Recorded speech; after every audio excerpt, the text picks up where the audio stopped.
Caroline Lucas, welcome to Acting Prime Minister. Thank you so much. And thanks for having us in your office. Yeah, we've had to kind of move things around a bit to fit you in, but I'm glad you're here. I like that you kind of, you took a hit though. You took the small room and you gave your staff the big room. I think that's, that's altruistic. That's very kind. And it's quite an academic office. You've got lots and lots of books, probably more reports that I've seen in any MP's office. Really? Yeah, you obviously take quite a sort of an academic approach to your politics, I'd say. I like evidence. I do like evidence. I don't like just asserting things without knowing exactly where it came from. So yeah, I think I do quite like bits of paper or bits of reports that can back it all up. And there are lots of posters on the wall as well around votes for women. Obviously, women's rights are incredibly important to you. They are, and there's a particular thing here in Parliament that I always make sure I walk past on my way from this room, which is quite a long way from the main chamber, to the House of Commons chamber itself. And on the way there, on a particular route, there is the scarf that Emily Wilding Davison was wearing when she ran out in front of the King's horse. So when she was, she was one of the most famous suffragettes. And this scarf is still there. And I don't know, I feel that I take real confidence from it, and just remember why you're here, because it's only because of people like her who fought so hard that enabled us to be here, and I like to remember that. And it can be easy to forget things like that when there are so many distractions at the moment, and Parliament is such a tense and fractious place. It is. These are scary times, I have to say. Well, you're Prime Minister now. We are promoting you to Downing Street, the first ever Green Party Prime Minister. Yes. And I think it's going to be interesting because we don't often have a lot of space to talk about your policies. We might often get you in the media to react to a Brexit story or something on climate change, and we don't often get a decent amount of time to talk about policy. So I think this will be really good. So now the first thing that any Prime Minister has to do, as you know, is write the letters of last resort. So these are the letters, for anyone who doesn't know, that are written to give to the nuclear submarines if the government's wiped out in a nuclear strike. We assume that every Prime Minister since World War II probably has written in those letters, although we don't know for sure, that Britain should strike back. What would you put in those letters? I mean, I must say I find it extraordinary that people think that striking back would be the right thing to do at that point. If negotiation, if diplomacy, if political arrangements had got to such a point where literally there were nuclear weapons on their way to us and there was nothing we could do about that, and the only question really was whether it was going to be half the population that's annihilated or the whole of the population by sending some back, I don't see how that's a deterrent, and I certainly don't see that's moral. I would like to put some ethics into this question, and the idea that it could possibly be the right thing to do to say that we're going to hit back on millions of innocent civilians, no. The message is no. So I suppose the argument that comes from the other side is that unless you're willing to actually use the weapons, they don't act as a deterrent, then we'd be more vulnerable to attack by other states. You don't buy that argument? I don't buy that argument, and I think it's so flawed when you consider that if you were to follow it through to its logical conclusion, then every single country in the world should have nuclear weapons if they are that essential for our security. And are we seriously saying that we think that if every country in the world, if the Middle East, if Iran and everyone else all acquired nuclear weapons, that's somehow going to make us safer? It is not. And I feel really strongly about this because I came to politics through a background of CND. I'm chair now of the cross-party CND group here in Parliament. And sometimes people say, well, it's just a fantasy to think we could be rid of nuclear weapons. But the extraordinary thing is that 2 years ago, a nuclear ban treaty was negotiated at the UN, and I was there, and I saw it being done. And the most shameful thing was, in my view, that the British government's seat wasn't even occupied around that table, that they would not even go to observe. And yet when I raise something like Trident nuclear weapons here in Parliament, they will always say, well, we're not in favour of unilateral nuclear disarmament, so we're not going to get rid of Trident, but we are in favour of multilateral talks. Well, these UN talks were supported by over 100 countries around the world to ban nuclear weapons, just as we've banned cluster munitions, just as we've banned landmines, chemical weapons, and yet Britain couldn't even be bothered to show up. I just think that is shameful. Okay. So sorry, that was a long answer. No, you're more than welcome to give as long answers as you want. This is a podcast, we've got plenty of time. So you've written your letters of last resort. Yes, I have. Now I think you deserve a bit of lunch. You can sit down. Yeah. What would you have for lunch? What's your favourite meal? Wow. Because you're a pescatarian, aren't you? Or... I'm actually, no, I'm a vegetarian and moving as fast as I can towards being vegan, but I'm not there yet. Okay. What is it that stops you going? Is it Cheese. Yeah, a lot of people say cheese, right? And also just being on the go. I mean, I know that's not a great excuse, but just being on the go, it is harder, you know, if you're just grabbing something at a station or whatever to get. But anyway, that's not an excuse. What I would do, my favourite restaurant in Brighton is called Terre à Terre, which is a vegetarian restaurant, and I would get a special package brought up from Brighton on a bike or on the train. That they just do the most exquisite food. I would love to do that. And do you think you would make Downing Street vegetarian? Do you think you'd sort of say, right, let's all be vegetarian in Downing Street, or would you have meat-free Mondays or something? Or I would make very sure that there were always vegetarian and vegan options in policy generally. I guess Downing Street, given that that's now my house, isn't it? More or less. It is, yeah. Then yeah, I think I would make it vegetarian only. Okay, yeah, interesting. Which world leader would you love to go and visit? You can go anywhere in the world to meet someone that you think is really important to ally with our country, or maybe someone that you just really admire. Who would you love to meet first? Wow. I mean, I'm always drawn to the Nordic countries, really just because it feels on so many issues they are so ahead of us, and trying to learn from them how they've managed to have, you know, such a great investment in green energy, for example, as places like Norway have with their sovereign wealth fund. They were so much cleverer than we ever were around some of that stuff. Yeah, because just to explain what that is, they saved a lot of the money from the oil revenues that they were getting, and then they ploughed that into renewable energies. I mean, Scotland's talked about doing that, for example, when the SNP were talking about independence for Scotland. So it is an interesting idea. So I think I would love to really learn from others how they've navigated such difficult waters. I would want to go and see women in particular. I think that'd be really interesting to see how they've taken on that mantle of leadership. I mean, of course, that there are 100 big foreign policy challenges that would be waiting on the horizon. But I think in those first few days, I think taking some comfort from people who are doing it well would be a good start. And would you fly to go and see these people? Because obviously that would be a dilemma as a Prime Minister too, as somebody who wants to reduce air miles and reduce our carbon footprint. These meetings are hard to get to unless you fly. So how would you kind of get around that? Well, I think you can do a hell of a lot through video conferencing nowadays. So I think unless there was a requirement to fly, I would try to set an example. But I also think that what we need to be doing is changing systems. So yes, individual behaviour matters, but one of the first policies I would like to introduce would be what's called a frequent flyer levy, which basically, penalises the people that are flying regularly. And when you consider that, I think it's over 70% of flights in this country are taken by just 15% of the population, then, it means that if you are flying irregularly, then that's still fine. But it's those people that are going, every month or whatever, that's when the cost for those flights would ratchet upwards very, very seriously. Do you feel under quite a lot of pressure as a Green MP to be ultra environmentally friendly yourself? Because you must get asked a lot, and people must be looking for kind of hypocritical things that you're doing. I mean, at home, for example, do you feel as though you have to really go the extra mile and not use any plastic and all that kind of stuff?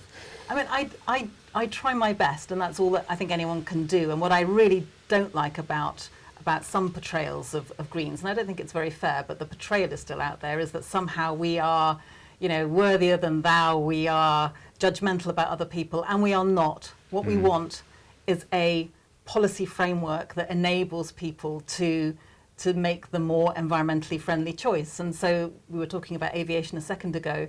When it's the case that taking the train to mainland Europe costs 3 times more than taking a flight, it's not surprising that people are going to fly. Why wouldn't they? And I'm not going to blame people for that, but I am going to look at those price signals and say, hang on a minute, why is it that aviation, the most damaging form of transport from a climate perspective, is subsidised?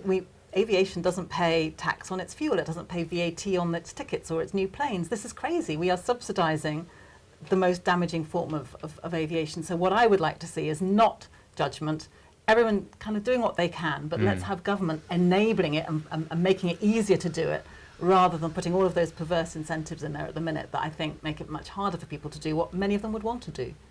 Okay, let's talk about your path to Prime Minister now, because you were an MEP first, weren't you? And then you were elected as an MP for Brighton Pavilion in 2010, the first ever Green MP. What was it that sort of drew you into Green Party politics originally? Where does the passion come from? We've touched on it already because it was through the anti-nuclear movement. So I was very involved in CND in the 80s. I was going up to visit Greenham Common and getting involved with something that was called the Snowball Campaign, where people were cutting the fences of US bases. But I was also involved in the women's movement and in some environment groups. But then in 1986, I read a book that changed my life. It was called Seeing Green by Jonathan Porritt. And many people sadly probably don't know now, but he was still is an extraordinary voice for the Green movement. He's been the chair of the Green Party. He's been director of Friends of the Earth. But he wrote this fantastic book in 86 called Seeing Green, which brought together all of the different things that I was concerned about and put it into a sort of a rigorous whole, and demonstrated that many of the causes are linked and that a Green Party political approach would be one that could address it. And I remember it vividly. I was reading it in a rather dodgy bedsit in Clapham, and I turned the book over and I saw that the Green Party, or the Ecology Party as it then was based in the Clapham High Road. So this seemed to be like, you know, a sign. A sign. So I marched out of my bedsit up and down the Clapham Road looking for what I fondly imagined would be a huge office with a big plaque on the door saying Green Party, whatever. And eventually found this tiny little office behind a Chinese restaurant, and that was the Green Party. But I walked in and signed up, and yeah. And you've been, I mean, for 9 years now, you've been the only Green MP. You've led the party too, of course. It must be quite a burden at times being the only Green Party MP, because, you know, if you lose that seat, then the party loses its foothold here in Parliament. Does that feel like a constant pressure?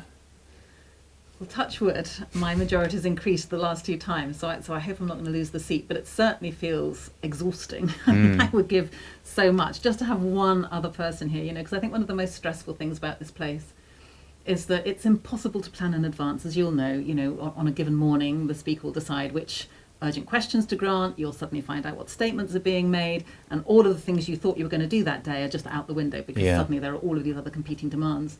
And when it's only me, when it's just one of you, you know, that sense of needing to be in literally about 10 places at any given time, I just find so stressful, and trying to work out which at any given time is the most urgent of those. So to have, I think that's the biggest thing, to be able to share that with someone from my party would be amazing. And, you know, if the electoral system were different, we could have been there. In 2015, 1 million people voted Green, which I still think is extraordinary, given first past the post means that most people know in many places if they're voting Green that vote won't necessarily turn into a seat.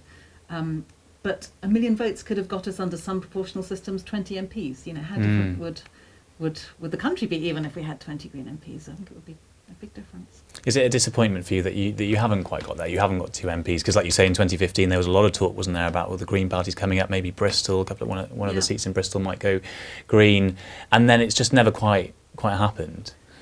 It is frustrating, and it's frustrating not only because, you know, I think that people deserve to have a Green voice, but I think it's that all of those people, over 1 million in 2015, you know, genuinely wanted to see Green Party MPs here, and many more of them would have voted Green if they had known that a Green vote really would have translated into seats. So, you know, it just feels, if you look at the rest of Europe, where Greens are not just in parliaments, they're in governments, they're just part of the political scene, we seem to be so out of step. And if only we could change this archaic electoral system that basically locks people out of democracy, I think, it would transform so much, not just for the Green Party, but I think for kind of political engagement overall as well. It's worth noting that in the European elections, where we do have proportional representation, you've got 7 MEPs, which is quite, you know, big difference, isn't it? 1 MP versus 7 MEPs, and there are only 70 odd MEPs, whereas we've got 650 MPs. So it's, you know, it does show the power of that electoral system for smaller parties like you. Right, you've got to make your first speech now as Prime Minister, and you can do anything you want because you are Prime Minister. What is the first thing you'd want to say in that speech? What do you think would be your number one priority that you would feel was incredibly urgent at that point? Well, we've touched on the fact already that we are in a time of climate emergency. The Parliament has even declared it's a climate emergency, and the government has agreed it's a climate emergency, and yet we're not acting as if there were an emergency. You know, Greta Thunberg, the 16-year-old Swedish climate activist, you know, says, you know, if the house is on fire, then you need to put the fire out. So I think my first speech would be about both the scale of the challenge that we face and the urgency with which we need to address it, but also, crucially, the fact that addressing this climate crisis is an opportunity, that if we do it right, we can make lives better for everybody. Because I think one of the reasons that other parties haven't grasped this nettle with the urgency that's required is that somehow they've still bought into this idea that it's all about giving stuff up, it's all about telling people they can't do things. Whereas, if we get this right, I think through policies, which I hope we can talk about in a minute, around the idea of a Green New Deal, but basically that investment in the green economy and in the renewable energy and energy efficiency that we need, for example, is not only necessary because of the climate crisis, but it's necessary because it's going to create hundreds of thousands of new jobs, it's going to get people's homes properly insulated. We should have a free insulation programme throughout the country. We should have, we should be announcing one of the first policies ought to be free bus travel.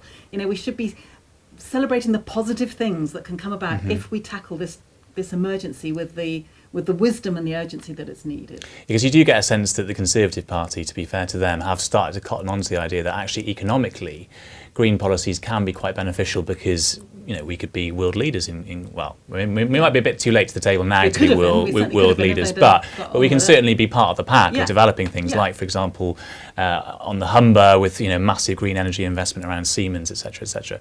So there's definitely an argument to that. And what do you think is the first policy that you would want? You've talked about a new Green Deal. Would that be your first new policy? Yeah, I think a Green New Deal, which is basically a set of policies, and it's something that I was involved in over 10 years ago trying to set out, and then it got picked up by Alexandria Ocasio-Cortez, the young Democrat woman in the States who's doing such amazing work on this. And now other parties are beginning to take it up. But essentially it's an integrated package of policies about making that transition from a destructive throwaway economy to a truly green economy.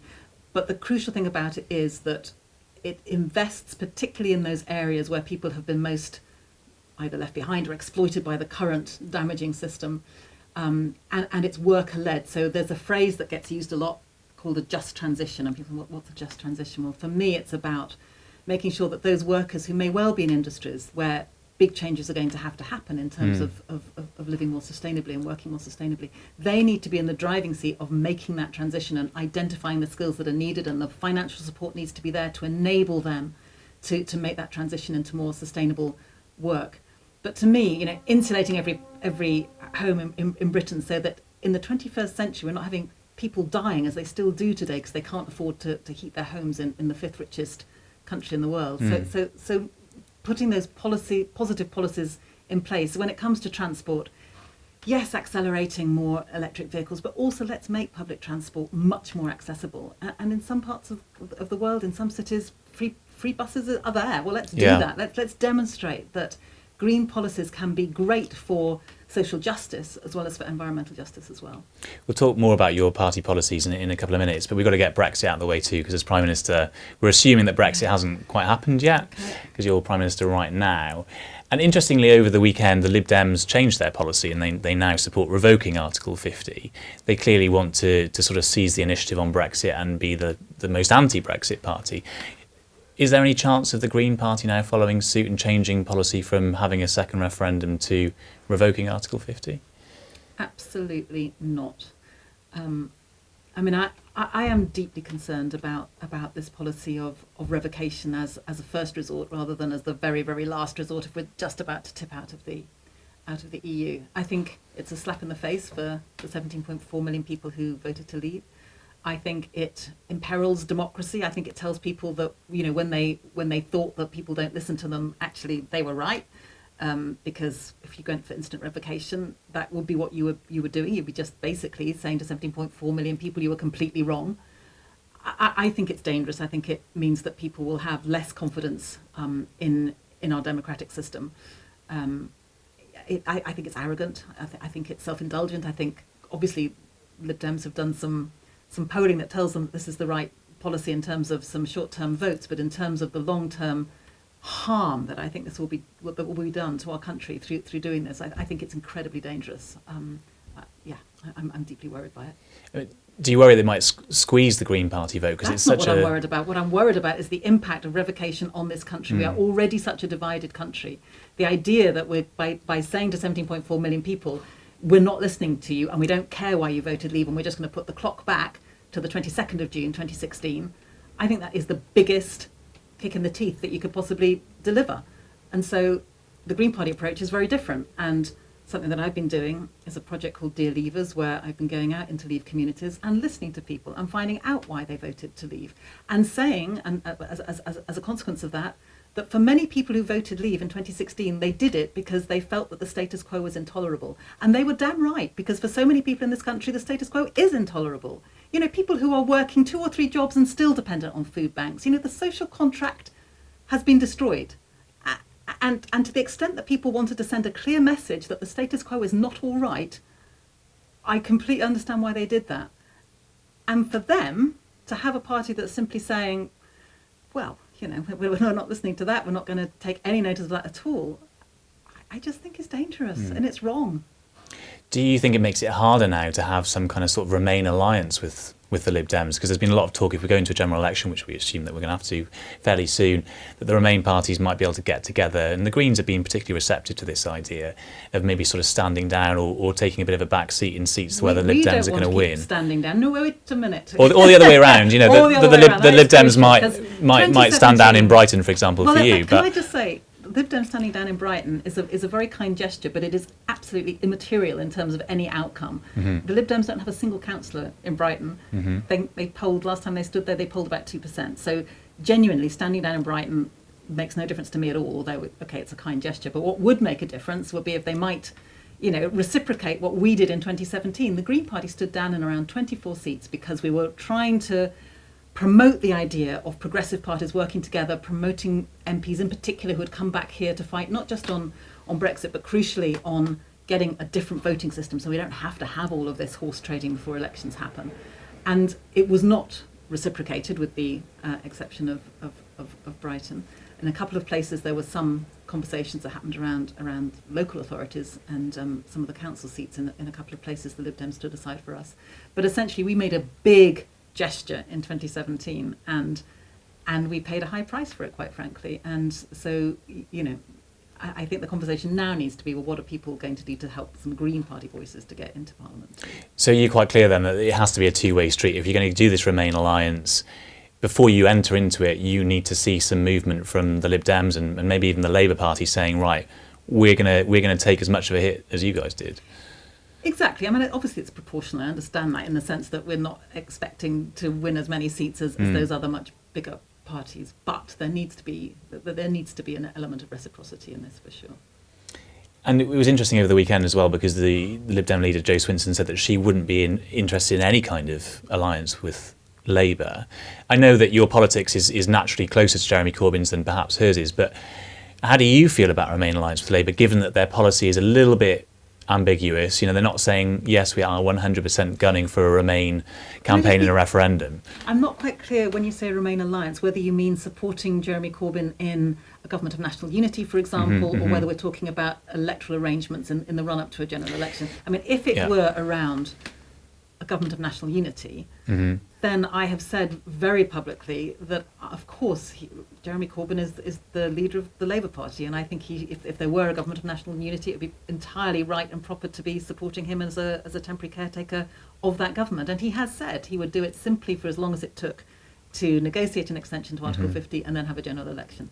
So I think, again, you know, to pretend somehow that Jeremy Corbyn is a bogeyman of you know, worse proportion than Boris Johnson just isn't serious, you know, and I can understand that the Lib Dems have to make the pitch that they do because a lot of the seats they're trying to fight are Tory-held seats, but I think that's dangerous too. You know, Jeremy Corbyn is not Boris Johnson, and although I have some differences with him on some issues, you know, he is essentially working more in a progressive fashion. I was talking more about electoral pacts, although no, that was very interesting to hear too.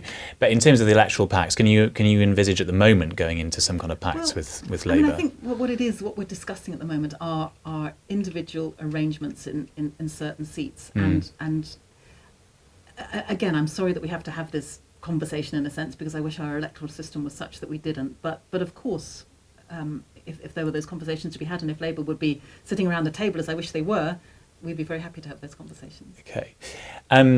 You've also had some quite interesting conversations with opposition party leaders lately, because you have had quite a lot of success, actually, for the opposition in preventing a no-deal Brexit, albeit with the help of a few Tory MPs who are no longer Tory MPs. But you guys have sat around the table together, Labour, Green, Lib Dem, Change UK, and you've made a huge amount of progress. What was that like, being in that room? Was it odd to be so, cooperating with people who sometimes you would be adversaries with? No, it wasn't odd. It just felt such a relief to finally get around that table and to talk about what we've got in common. And of course, there are plenty of people around that table, with whom I have major differences.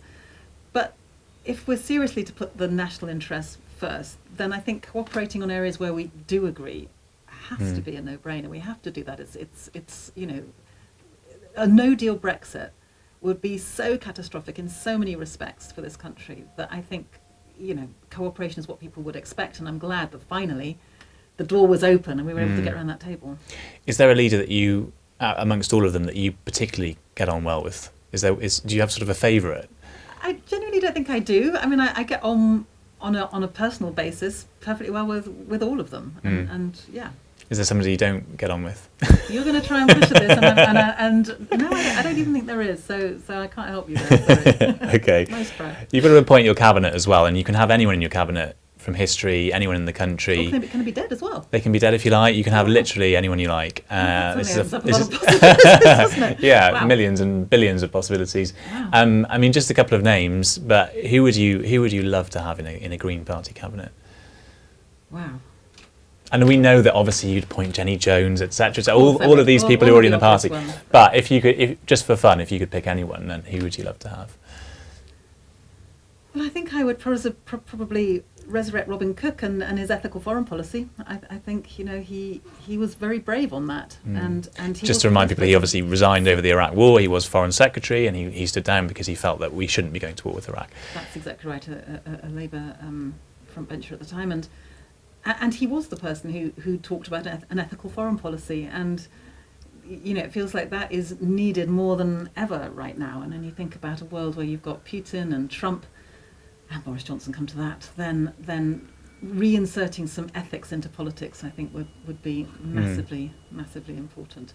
I'd like some feminists around the table as well. I'd like. If we can, I don't know can we go fiction? Can we have Deb Bartlett from West Wing in there? And can we have? You can if you want. Borgen from. He's my favourite TV. There's a bit of a Scandi theme to it. There is a bit. Hopefully not Scandi noir, but no.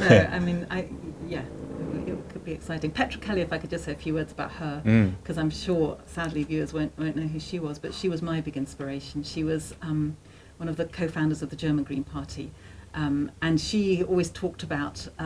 The Green Party as the anti-party party, by which I think she meant, a party that would embrace non-violent direct action, that would be, challenging the traditional way of doing politics. And I have an image of her in my mind when she first walked into the German Parliament, the Bundestag, I think in '83, I think it was, and she was carrying this huge bouquet of sunflowers, the symbol of the Green Party. And there was just something about this woman in her jeans and her big armfuls of sunflowers that just represented hope and a different way of doing politics. And she's a massive inspiration to me.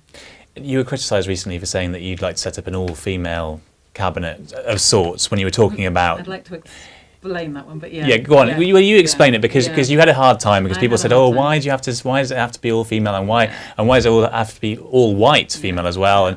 And I know afterwards you said that that's not really what you meant, so you explain it. So one of the mistakes was to call it a cabinet. In the communications we'd done about it, cabinet was in inverted commas, but obviously inverted commas don't translate terribly well in the media, and it was a silly word to use, and I regret it. What I was trying to say was, let's identify, women leaders or deputy leaders in the other parties. Let's just see if a group of women coming together on a very temporary basis, a matter of days or a week or so at most, might be able to have some conversations that could bring a different energy in the room and could find solutions where we failed to date. And in a way, I came to that, frankly, from a feeling of desperation, because at that point we weren't having these cross-party talks from Jeremy Corbyn, who finally gathered us around a table, and some people have said it's not least because he saw my gesture and others. But the idea was just to see whether, just as with the Northern Ireland troubles or on climate change talks, there can sometimes be a different energy when you've got women in a room to try and cut through things. And I did apologise for the fact that by trying to identify either, the leaders or the deputy leaders, the most senior women in the different parties, it did end up being an all-white group. And I do apologise for that. That should not have been the case. But I was led there, as I say, really by trying to look at, well, obviously Jo Swinson is the leader of the Lib Dems, and the most senior woman in the SNP is Kirsty Blackman, and ditto with Anna Soubry for Change UK. But if you end up with a group of wholly white women, that isn't right, and I know that's not right, and I've apologised. I suppose the other thing that people picked up on was the sort of assessment that women tend to be less tribal, and there was a bit of an argument about whether that helps, stereotypes of women as consensual and willing to give way, whereas men are aggressive and tribal and big beasts and bears. And is that where we want to be going, or do we just want to have a bit more of a sensible conversation and say, they're all different types of men, they're all different types of women, and what we want is balance in the room? We certainly want balance in the room, but if you look at the last few years, then the most dominant voices when it came to the referendum campaign, for example, were male voices. And True. In my experience, and I appreciate that as soon as I say it, there are 100 different exceptions to the generalisation I'm about to make, but in my experience, you can sometimes get a different dynamic with women in the room. That's all I was trying to do, and I'm glad that at least what it has now done is to prompt some different talks that are now happening. And to be fair, it is quite an interesting area of political science. There have been studies done into whether democracies where they have better female representation are more consensual, and there are some studies that suggest they are. So it's not as if you're plucking this out of the air. There is a kind of dynamic here that people have looked at. Right, let's try and squeeze in a couple more Green Party policies now, because I do really want to talk about some of these. One thing that I think people will be really interested in is this idea of a 4-day working week, because Labour look as though they might be looking at that too. Yeah. How would that work? And as Prime Minister, would you work 4 days? Well, I mean, I hope I might be able to. Maybe job sharing is also another element of this, so perhaps it's more realistic to think about job sharing. But a 4-day week, I think, I mean, it just seems to be the logical place to go, in a sense. If we're going to be thinking of a future where there's going to be more and more automation and probably less production of more and more stuff, because we'll be moving away from an economy based on more and more production and consumption. Hopefully there'll be more repairing and reusing and sharing economies and so forth. So if you bring those two things together, plus the fact that we know that a huge number of people would love to work fewer hours if they could afford to do so, then making that shift, I think, is just a no-brainer. And a number of companies, bigger companies admittedly sometimes, but not always, I've visited a couple in Brighton too that are doing this, who aren't big companies. They have kept the salaries the same, but they have reduced employees' hours, and as a result, productivity quite often goes up. Certainly longevity in terms of staying in a particular workplace goes up, because people love that opportunity to have greater flexibility. And it seems to me to be a really popular, sensible policy that whose time has come. And the other one that I think people will find interesting is universal basic income. This is an idea that has been trialled in places like Finland, for example, so everyone gets a basic benefit, essentially, a basic income, and that means that you can choose to work if you want to, but if you don't, you want to maybe go off and do some training, or you want to explore your creative side, then you've got that freedom without the burden of thinking, oh my God, I'm going to fall into poverty or into hunger. Now, Finland actually decided not to go ahead with the policy because they surmised that it didn't lead to an increase in employment. It led to an increase in happiness, I think, but not an increase in employment. Interesting. Yeah, so, I mean, I suppose what people will wonder is, does it just lead to a load of freeloading and shirkers who say, oh well, you all go off and work and I'm going to sit at home and make some... Interesting. I often think that this debate really reveals so much about how we think of human beings and human nature, because I don't think, maybe a few people would do some shirking, but I think most people want to do meaningful things in their lives, meaningful, quite positive things in their lives, but quite often the economic situation they're in prevents them from doing that. Some people would love to do more volunteering. Some people have got caring responsibilities that right now they feel that they can't afford to do. So I think that a basic income could be a genuinely freeing up policy that would just enable a flourishing of creativity in people. And yes, there are some big questions still to be worked out in terms of how it works. But one of the crucial things that it does as well, of course, is that it's actually much cheaper to administer than the current benefit system. And also, you don't fall down the cracks whereby right now, if you work beyond a certain number of hours, 16 hours or whatever, your benefits are suddenly cut. And therefore, you've got people in a position where they would like to work more, but it doesn't pay them to do it. It would cut through that kind of problem as well. So it feels to me again that this is a sort of scenario where we go back and we ask ourselves, what is the purpose of the economy, if you like? And if the idea is the purpose of the economy is simply to generate more and more economic growth in the naive assumption that somehow that makes us all better off, then a basic income perhaps is not such an attractive policy. But if we're saying what the economy should be doing is increasing the well-being of everyone, allowing all of us to thrive within the constraints of a planet of finite resources, then it feels to me that a basic income fits into that very well. I mean, I suppose the argument coming back to Finland is that it didn't increase employment. But as you say... why are we trying to necessarily increase employment? I mean, formal employment. Did it increase people being more active and contributing to their communities? And that, I think, would be a better measure of whether it's being helpful or not. I was going to say, because the Green Party doesn't just believe in GDP as the only measure of a country's success, I suppose, that you want to have a broader measure of well-being, which is something the government's looking at too, whether we try and measure happiness more effectively. Well, I think David Cameron had a brief flirtation with that idea, but it's true that GDP measures nothing that's terribly helpful in the sense that all it's looking at is the total amount of money circulating in the economy. It tells you nothing about whether or not that GDP is being used to, or that economic activity is being used in positive ways or negative ways, and so you could have a massive pile-up on the road outside. That would be a tragedy in most estimations, but to the extent that it means people are going to be buying new cars and repairing everything, then something that's good for GDP. So it's not a helpful measure of anything that's really telling us whether or not our lives are getting better or not. Okay, we're almost up. No, time's almost up. We're almost out of time in Downing Street, I'm afraid. One thing I would love to do, because I would love to move Parliament out of London. So that's one of the things that I would like to do, because we need to reform this place. Where would you move it to, do you think? Well, I would have some bids from some towns and cities in the north and see, but certainly I think rebalancing our economy away from everything being focused on London and the South East would be such a tangible demonstration that we were serious about inequalities north and south in this country, and that we were serious about trying to devolve more powers locally, and that we were serious about listening to people who feel that Westminster is a million miles away from their lives. So I think that, this building, and as you know, it's kind of collapsing into the River Thames as we speak, and we're all going to have to be decanted out of here quite shortly anyway while the repairs go ahead. But why not keep this place as a museum? Many people would love to come and see it, but as a workplace, it's useless anyway, frankly. 450 seats for 650 MPs. It's not rocket science to realise that the whole place is just, all of this ridiculous time it takes to vote, because we have to go through the voting lobbies going aye or no.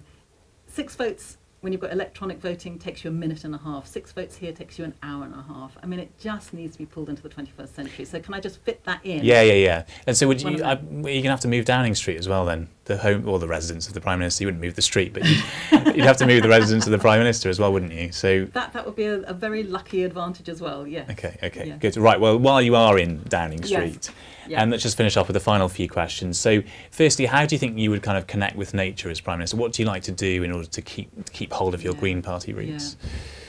So we have a rescue dog, Harry, and he is a very good way of making sure that I keep in touch with nature, because he demands walks, and so getting out on the downs when I'm at home in Brighton at least is just one of my favourite things to do.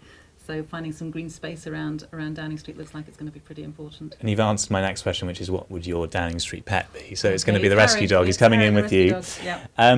What would be the song, do you think, that you dance to at party conference, or maybe walk onto the stage to at party conference when you're doing your big prime ministerial speech? I think I'd love to come in to Praise You by Fatboy Slim, a Brighton resident, and I know it's praising all of us. If we've got to the point of being in Downing Street, I think there's quite a lot of praising that's going to have to go on for everyone in the Green Party to have got us there. And the Prime Minister said over the weekend he compared himself to the Incredible Hulk. Yes. If you had to... it was surprising. If you had to compare yourself to a superhero or have a superpower, what would you like it to be? I'm not going to compare myself to a superhero because that's kind of a paradigm that I want to get away from, because I think we're all heroes in our own way, and we can all make a huge difference. But my superpower, I think, definitely would be teleporting. Just being able to get from A to B, just like that, would be amazing. That'd be very green. That'd be very green.